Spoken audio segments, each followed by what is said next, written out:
people.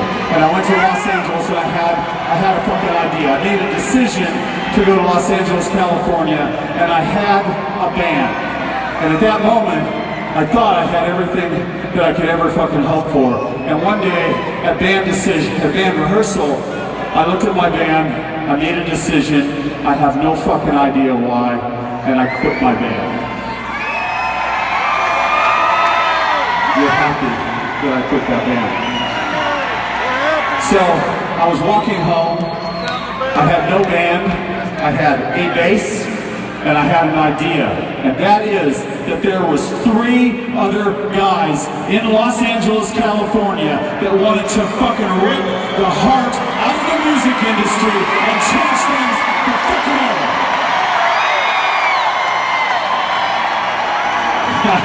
But a small problem.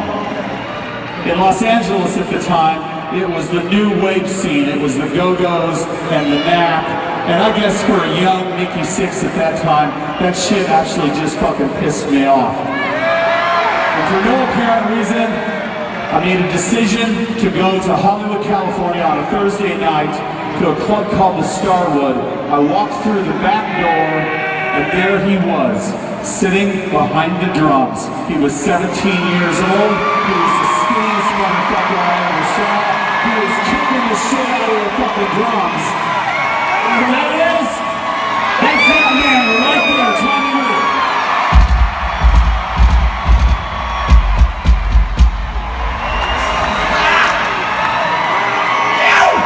Well, I had a small problem because Tommy Lee was already in a band.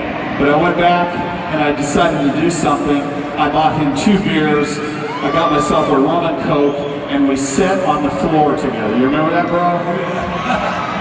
And his band was looking at me, going, that motherfucker with the black spiky hairs trying to steal our drummer, and I was.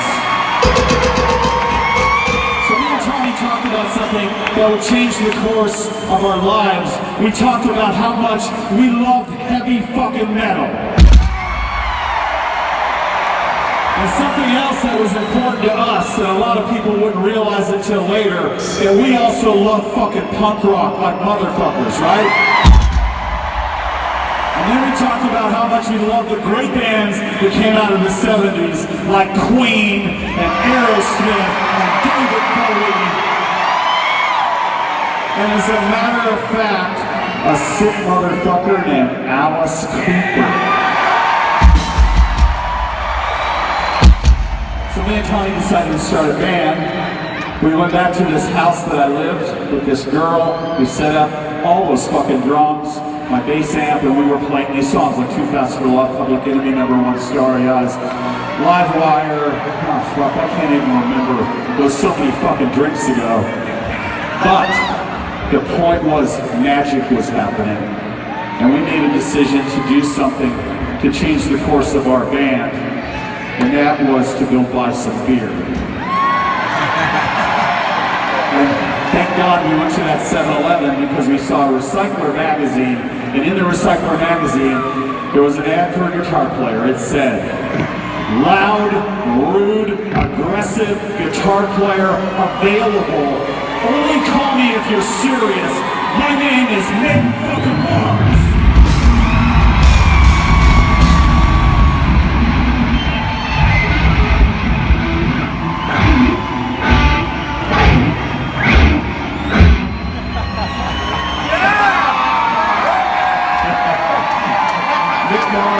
Showed up with a bottle of schnapps, a Les Paul, and a Marshall stack, and we started playing these songs and getting drunk, and we were saying, fuck man, we need a lead singer. And Tommy goes, I know a guy, except for he also is in another band.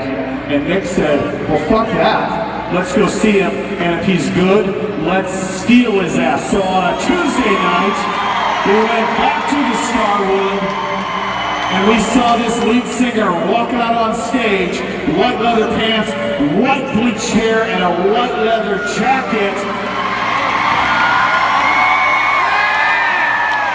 Who was it?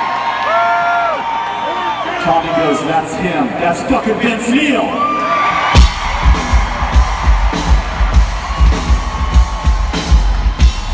So we went backstage, we talked to Vince, and Vince made a fucking decision to quit his band. Now, we put together $26. That's all the money we had. None of us had another chance. We didn't have a band, we didn't have a job, we didn't have a hope in hell. We went to Burbank, California, and we set up in a rehearsal space. And if it didn't work, you wouldn't be here. If it didn't work, we wouldn't be here.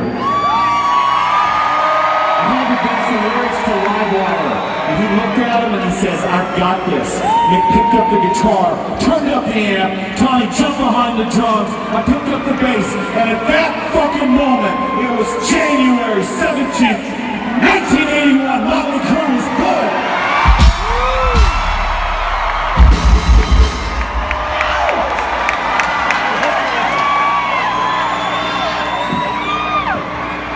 So next time somebody tells you, you better think about your decisions, maybe you should tell them to go fuck themselves and do what your heart says, right?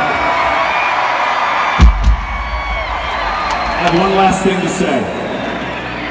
This is not goodbye. This is not farewell for Mötley Crüe, because our music is going to haunt you till the day that you fucking die.